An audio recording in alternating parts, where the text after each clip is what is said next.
बिस्मिल्लाहिर्रहमानिर्रहीम। अस्सलाम वालेकुम। पता नहीं यार, पिछले 7-8 माह से ऐसा हो गया है। 3-4 चोटें लगने के बाद से चुप हो गया है। वो 1-2 बार दरख्त से गिर गया था, एक बार ट्रैक्टर लेकर जा रहा था, वो एक साइड की तरफ उल्ट गया। ऐसे ही 3-4 चोटें आई हैं। इसके बाद से संजीदा सा हो गया है। 1-2 बार मैंने पूछा था कि यार कोई मसला है तो बता दो, लेकिन कहने लगा कोई मसला नहीं है। अब मैं बड़ा हो गया हूँ, बच्चों वाली हरकतें करता अच्छा नहीं लगता। मैंने एक गहरी सांस ली थी, कहीं किसी लड़की का कोई चक्कर तो नहीं, मैं पुरसोच अंदाज में बोला था। पता नहीं यार, मैं पूछ पूछ कर थक गया हूँ, लेकिन मुझे तो कुछ नहीं बताता। तू कोशिश कर, तेरा तो जिगरी यार है, शायद तेरे साथ खुलकर बात करे, करते हैं कुछ ना कुछ। ताहर थोड़ी देर हमारे पास बैठा रहा, फिर उठकर नीचे चला गया और हम दोनों इधर उधर की बातें करने लगे। बज़ाहिर तो हम बातें कर रहे थे, लेकिन मेरे जहन में बस दिलशाद घूम रहा था। वो पुराने वाला हंसता हुआ, शोर मचाता हुआ, और अब वाला भी। कितना फ़र्क था इन दोनों में, मैं सोच कर रह गया था। बशारत को नीचे से मामी ने आवाज़ दी थी कि आकर दूध ले जाओ। बशारत नीचे चला गया था और मैं छत पर वॉक करने लगा था और साथ ही दिलशाद के बारे में सोचने लगा। दूसरे दिन मैंने नाश्ता किया और बाहर निकल आया। बाहर आकर नानी को बताया कि मैं डेरे पर जा रहा हूँ। घर से डेरा ज़्यादा दूर नहीं था, बस कुछ एकड़ का फासला था। वैसे तो डेरे तक कच्ची सड़क भी जाती थी, लेकिन वो रास्ता लंबा था, इसलिए मैं खेतों के दरमियान से होते हुए डेरे पर पहुंचा था। अपने अपने कामों में लगे हुए थे, बस मामी और ताहरा डेरे पर मौजूद थे। ताहरा आम कच्चे चरने में लगी हुई थी, जबकि मामी करीबी चारपाई पर लेटी हुई थी। 12:30 के करीब सब अपने अपने कामों से फारग होकर डेरे पर आ गए थे और मैं इतनी देर में नहर में नहाने का प्रोग्राम तरतीब दे चुका था और फिर मैंने सबको आगाह कर दिया था। सब राज़ी हो गए, जबकि दिलशाद कहने लगा कि तुम चलो, मैं थोड़ी देर में आता हूँ। नहर ज़्यादा दूर नहीं थी, बस 1 एकड़ के फासले पर थी। नहर काफ़ी बड़ी और गहरी थी। उल्टबाजी लगाते हुए हम तीनों नहर में कूदे थे और फिर बारी बारी बाहर निकले थे और नहर के ऊपर झुके दरख्त के ऊपर चढ़ गए थे और फिर बारी बारी इसके ऊपर से छलांग लगाई थी। यार काफ़ी देर हो गई है, दिलशाद नहीं आया। मैंने अपने दूसरे कज़न से कहा, किसी काम में लग गया होगा। ताहर ने इसके ना आने के बारे में अपना ख्याल बयान किया था। थोड़ी देर बाद मैं नहर से बाहर निकला था और मैंने दोनों कज़न को बताया था कि मैं आम लेने के लिए जा रहा हूँ बाग से, और साथ ही दिलशाद को ले आऊँगा। उन्होंने अपने लिए भी लाने के लिए कहा था। मैं उनको ग्रीन सिग्नल देकर बाग की जानब चल पड़ा था। बाग ज़्यादा दूर नहीं था नहर से, बस 2 खेत छोड़कर ही था। मैं अपने ही ख्यालों में बाग में दाखिल हुआ था। जैसे ही बाग में दाखिल हुआ, एक खुशगवार खुशबू का एहसास मेरी रूह में उतरा था। मैं एक लम्हे के लिए ठिठक कर रह गया। इस खुशबू से मुझे एक बात का अंदाज़ा हो गया था, वो ये कि दिलशाद बाग में ही कहीं आस पास ही है, क्योंकि वो खुशबू का दीवाना था। एक पल भी खुशबू के बगैर इसका गुजारा नहीं था। मैं अक्सर इससे पूछता था कि यार तुम इतनी खुशबू बर्दाश्त कैसे कर लेते हो। मेरे तो सर में दर्द होने लगता है। और वो था कि पूरी पूरी बोतल अपने ऊपर अंडेल लेता था। दिलशाद ने बहुत ज़्यादा परफ्यूम जमा कर रखे थे और वो एक ही परफ्यूम को लगातार इस्तेमाल नहीं करता था। वो रोज़ बदल बदल कर परफ्यूम इस्तेमाल करता था और इसकी लाजक वो ये बताता था कि एक ही परफ्यूम रोज़ लगाने से अपने आप को खुशबू महसूस नहीं होती।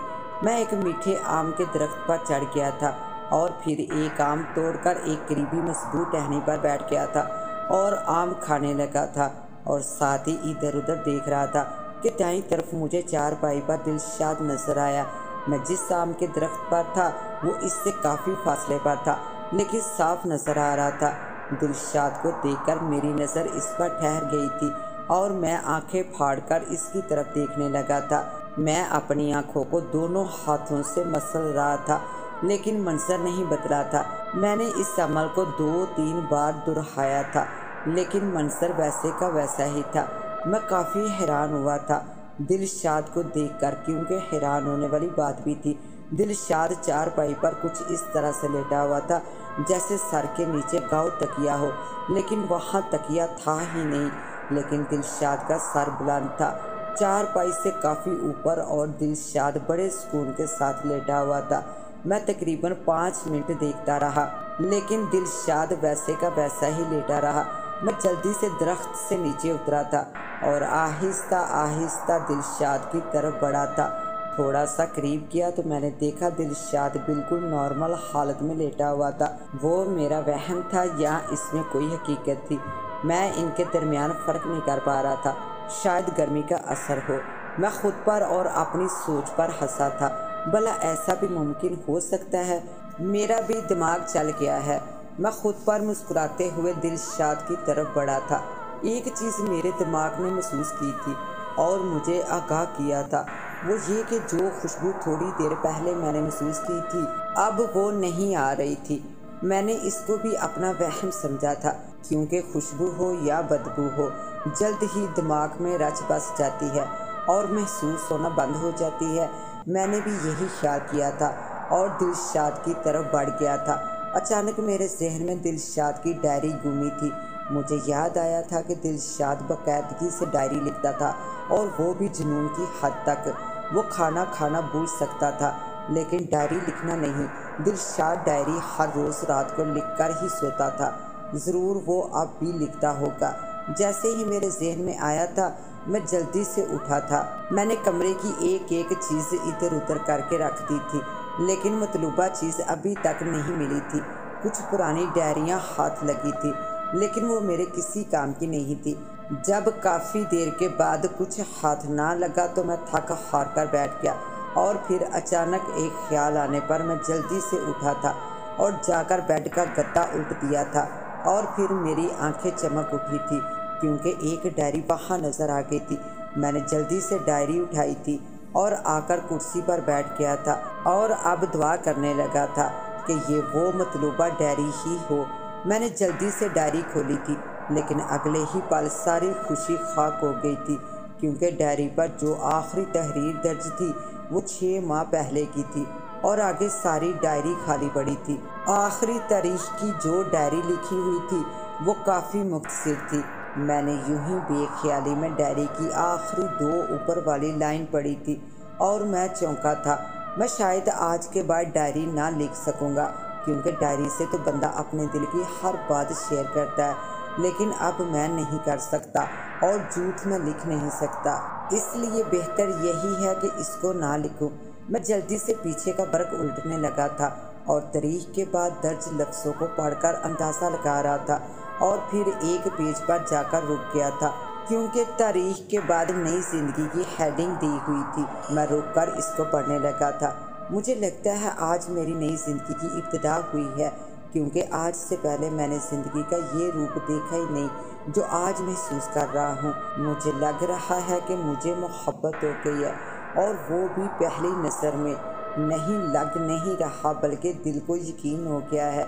आज जब से उसको देखा है बेवजह ही खुश हुए जा रहा हूँ। छोटी छोटी बात पर दिल मुस्कुराने को चाह रहा है। आज जब मैं मगरिब की नमाज पढ़कर मस्जिद से निकलकर अपने घर की तरफ आने वाली सड़क पर आया तो वो मुझे नज़र आई थी। इस पर नज़र पड़ते ही मुझे पता नहीं क्या हो गया था। मैं बेअख्तियार सा हो गया था और इसी को देखे जा रहा था। वो सफ़ेद कपड़ों में मलबूस थी, सर पर दुपट्टा लिया हुआ था, सिर्फ इसका चेहरा नज़र आ रहा था। मुझे ऐसा लग रहा था जैसे परस्तान की कोई शहजादी ज़मीन पर उतर आई हो, या फिर जन्नत से कोई हूर आई हो। मैं अपने होश में नहीं रहा था। ये क्या हुआ था आज मुझे खुद समझ नहीं आ रही थी। ऐसा पहले कभी ना हुआ था। मैं तो किसी भी लड़की को देखकर आंखें नीची करने का आदी था, लेकिन आज तो समझ ही नहीं आ रहा था कि क्या हो रहा है। और फिर वो खुशबू जो उसने लगाई हुई थी वो मुझे और दीवाना बना रही थी। मैंने देखा कि वो भी मुझे देख रही है, और अब इसका रुख भी मेरी तरफ ही है। मैं एक पल के लिए डर गया था कि कहीं अब वो मुझ पर नाराज़ ही ना हो मेरे इस तरह घूरने पर, लेकिन इसके बावजूद भी मेरी आंखें इसके चेहरे का तवाफ कर रही थी। वो मेरे पास आकर रुकी थी और मैं भी रुक गया था, और फिर वो बोली थी तो इसकी आवाज़ मेरे कानों में रस घोलने लगी थी। मुझे मौलवी साहब के घर जाना है, क्या आप बता सकते हैं वो कहाँ हैं? इसने दूसरी दफ़ा जब अपनी बात दोहराई थी तब मैं होश में आया था और थोड़ा सा शर्मिंदा हुआ था, और फिर मैं इसको पता समझाने लगा था। क्या आप मुझे वहाँ छोड़कर आ सकते हैं? मेरे खामोश होने पर वो बोली थी, अंधा क्या चाहे दो आंखें। मैं फौरी राज़ी हो गया था और इसको अपने पीछे आने के लिए कहा। मैं मौलवी साहब के घर के दरवाजे पर जाकर रुक गया और फिर इसको गहरी नज़रों के साथ देखा। इस हूर ने मेरा शुक्रिया अदा किया था और खुले दरवाजे से अंदर चली गई थी। हमने इसको इतना देखा जितना देखा जा सकता था, लेकिन फिर भी दो आंखों से कितना देखा जा सकता था। इसके अंदर जाते ही मैं होश की दुनिया में लौट आया था, लेकिन होश में नहीं रहा था। मेरी तरह इसको भी लगता है खुशबू बहुत पसंद थी, इसलिए तो इसने इतनी ज़्यादा लगाई हुई थी, लेकिन मैं पहचान नहीं पाया कि इसने कौन सी खुशबू लगाई हुई थी। शाम से अब तक इसको कितनी ही बार तो सफ़र के पर्दों पर सजाकर देख चुका था, लेकिन दिल फिर भी भर नहीं रहा था। अगले वर्क पर 2 दिन बाद की तारीख दर्ज थी। आज 2 दिन गुजर गए हैं, लेकिन मुझे लगता है जैसे 2 सदियाँ गुजर गई हों। मैं खुद पर हैरान हूँ कि आखिर मुझे क्या हो गया है। मैंने इन 2 दिनों में पता नहीं कितने चक्कर लगाए हैं मौलवी साहब के घर की तरफ। पहले तो मैं कभी कभी नमाज़ पढ़ने के लिए मस्जिद जाता था, लेकिन अब तो बाकायदगी से जाने लगा हूँ। मैं अब मुख्तलिफ बहाने सोच रहा हूँ मौलवी साहब के घर जाने के लिए, इसकी सिर्फ एक झलक देखने के लिए, लेकिन मैं अभी तक कोई बहाना नहीं सोच पाया। अगले पेज पर 3 दिन बाद की तारीख दर्ज थी। आज मैं इतना खुश हूँ कि लफ्ज़ों में बयान नहीं कर सकता। आज अगर कोई मुझसे जान भी मांग ले तो मैं एक पल के लिए भी ना सोचूं और कहूँगा निकाल लो। हाँ, आज मैं इससे मिला था। मैं मगरिब की नमाज़ पढ़कर निकला था। आज कुछ ज़्यादा ही देर मस्जिद में गुजार दी थी और वजह थी वो दुआ जो लंबी ही होती जा रही थी। और फिर जब मैं मस्जिद से निकला तो मुझे यकीन आ गया कि जो दुआ दिल से मांगी जाए वो ज़ाया नहीं कबूल होती है। मैंने मस्जिद से निकलकर एक नज़र मौलवी साहब के घर की तरफ देखा था, हसरत भरी निगाहों से, और अपने घर की जानब चल दिया था। आज मुझे लगा था कि फिर दुआ रंग नहीं लाई। अभी मैंने कुछ कदम उठाए थे कि मुझे अपने पीछे किसी के आने का एहसास हुआ, तो मैंने यूं ही पलटकर देखा और फिर देखते ही रह गया। मेरी नज़रें वापस पलटना भूल गई थी। मैंने देखा कि वो परी मेरी तरफ चली आ रही है। मेरे दिल की धड़कन एक अजीब से तरीके पर धड़कने लगी थी और वहीं थम गया था। मुझ में आगे बढ़ने की ताकत ख़त्म हो गई थी। वो चलती हुई मेरे करीब आई थी और फिर रुक गई, और साथ में मेरा सांस भी रुक गया था। मैं इसको तकने लगा था। आज भी इसने वही खुशबू लगाई हुई थी। दिल शाद कैसे हो, इसके गुलाब से होंठ हिले थे और जो लफ्ज़ अदा हुए थे मेरी रूह को सरशार करने के लिए काफ़ी थे। हैरान होने वाली बात ये भी थी कि वो मेरा नाम जानती थी, लेकिन मैं इस पर हैरान नहीं हुआ था। हैरान तो इस पर हुआ था कि इसने मुझे मुखातब किया था।